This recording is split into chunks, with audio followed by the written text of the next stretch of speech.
The next video in the hydrocarbon series, we're going to talk about halogenation.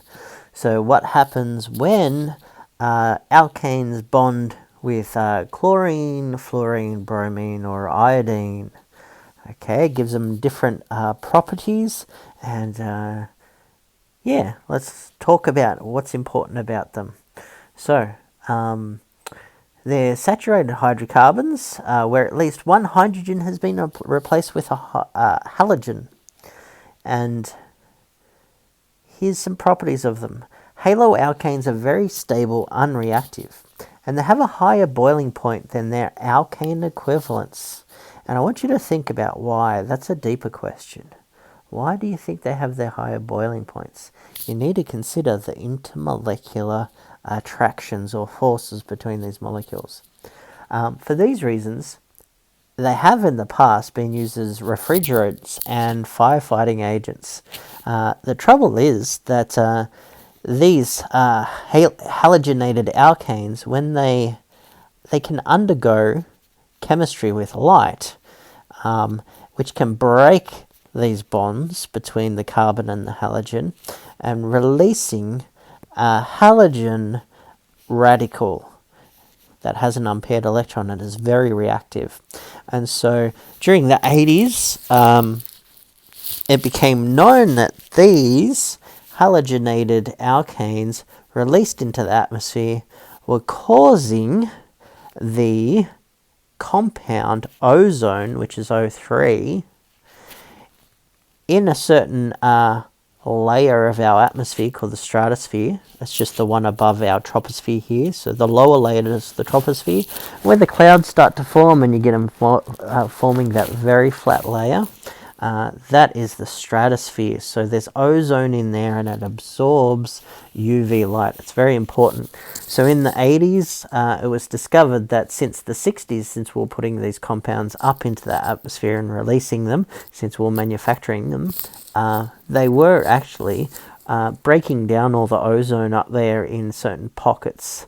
And here on the right, we've got a famous kind of image of the concentration of ozone ends up becoming a very, very small over anywhere that's white. So Antarctica had a very, very low concentration of ozone, and people called it the ozone hole.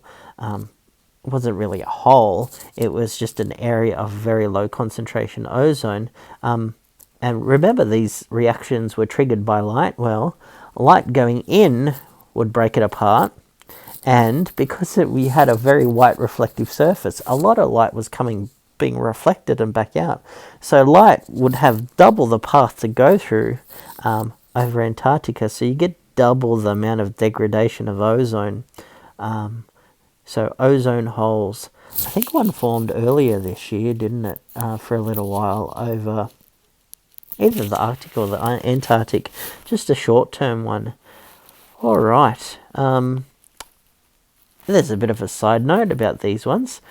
So, to name haloalkanes, all I've done is just use the same rules on naming that I've used before and added in a couple of things, okay, down here. So, when numbering the carbon chain, if it's a haloalkane, give the substituents, or so the halogens, the lowest set of numbers. We've been doing that with the methyl branches and stuff like that. When we also use halogens, we give the prefixes fluoro, chloro, and bromo or iodo to these substituents. And other than that, we're just using the same rules. So let's do some examples. Green's probably not the best color. Let's use blue. Name the pictured halogenated hydrocarbon. Okay, so there's our halogen, bromine. It's just the one of them. Let's look for the longest chain backbone. Nice simple one here. There's nothing else there apart from hydrogens. So I've got that carbon backbone, and it's 3 long. So it's a meth-eth prop. So it's a propane because it's got single bonds. So it's a bromopropane. But I'm going to write the propane. But bromo, okay, we're going to have to number it because there are isomers. You could also have, well, putting a bromo there is going to be the same as where it is, and all there is the same. But you could also, oh, here's another one. If you put the bromo there instead, or in any of these, it's the same molecule just turned around. So that's not another isomer if you put it there. But you can probably see where I'm going. If the bromo was on this one in the middle, you would have an isomer. Okay? You would have a positional isomer, and we'll get to that word, of the bromopropane. So we need to put a number there. So lowest number, 2, 3. So it's a 1 bromopropane. Okay? Because it differs from the 2 bromopropane. There's no 3 bromopropane though. There's just those 2 isomers. 1 bromopropane, 2 bromopropane. There's just 2 types of bromopropane. Okay, here we go. Here's our halogen. Here's our longest carbon backbone. It's very short. There's a double bond there though. So it's an ethene because there's 2. Okay, and there is a chlorine. So it's a chloroethene. Okay, now let's consider if we need to number the chlorine. If it goes there, it's on the same carbon. If it goes here, if you put a chlorine there, it's just the same molecule, just turned around or seen from the other side. Same as here if it goes there. So it doesn't matter where you put this chlorine. There's only one isomer of chloroethene. There's no 1 chloroethene, there's no 2 chloroethene, there's no 3 chloroethene. If you tell me chloroethene, all I can give you is that one structure, okay? So I don't need to put a number there. If you put a number there, a 1 there, it's redundant and it could be marked down. It is just chloroethene.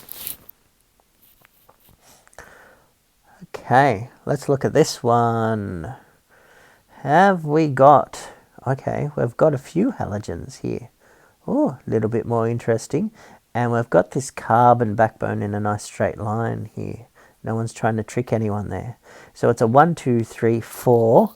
So it is a bute, and it is an alkane because there's carbon to carbon single bonds. So it's a butane. Okay, so there's chloros and bromos on this butane. What comes first in the word?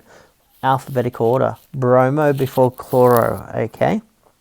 Now, it is going to be a dibromo because there's 2 bromines.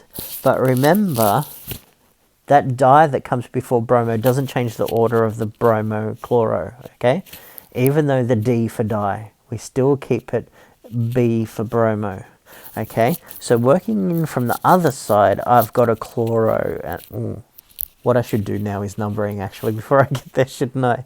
Okay, you can see that the molecule, because it's 4 long, everything's over the left-hand side. So start with your carbon 1 here on the left, then 2, then 3, then 4. That was an easy one to distinguish there. Okay, so it is a chloro butane.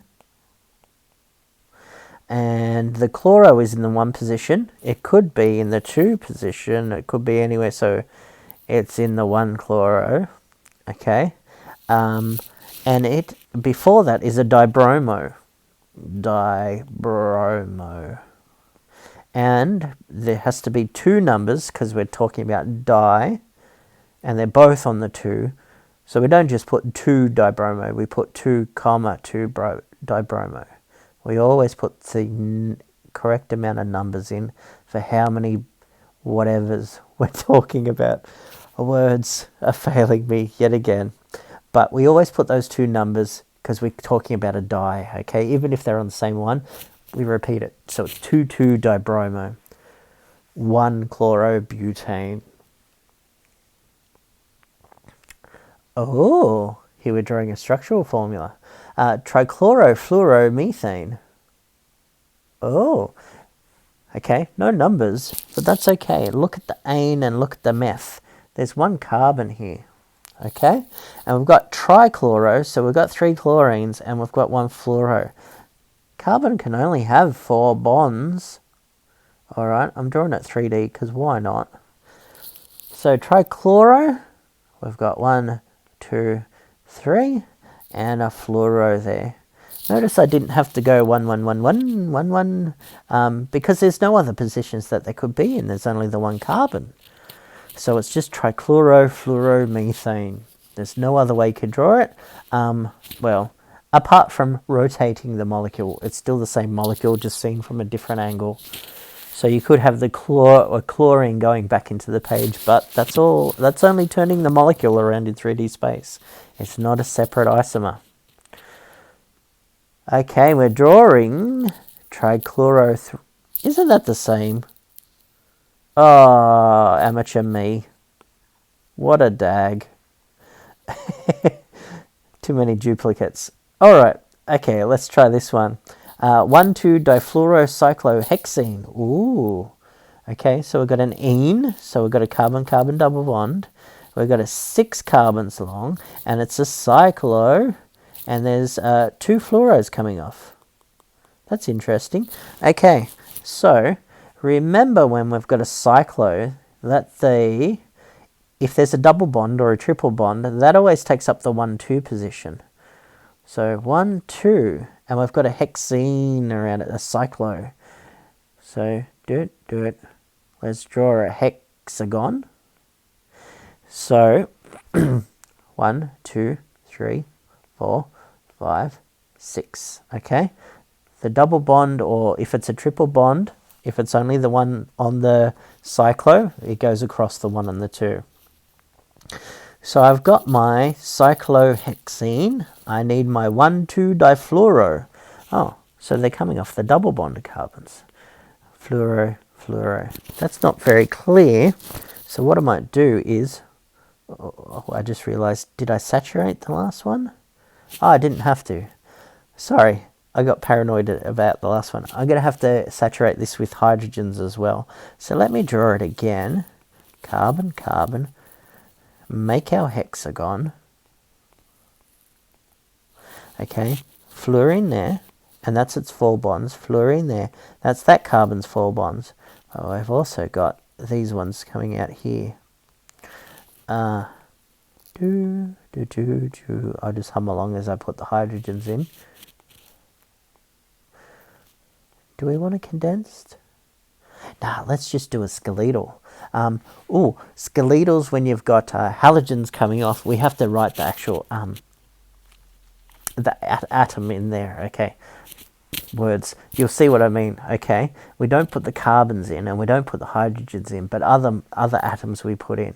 So there, 2, 3, 4, 5, 6, and there's my double bond down the bottom, okay? Because it's not a carbon and a hydrogen, I put these fluorines in, and that is my skeletal structure. 1,2-difluorocyclohexene. Oh, okay, we've got that one from the textbook, and I'll check your understanding.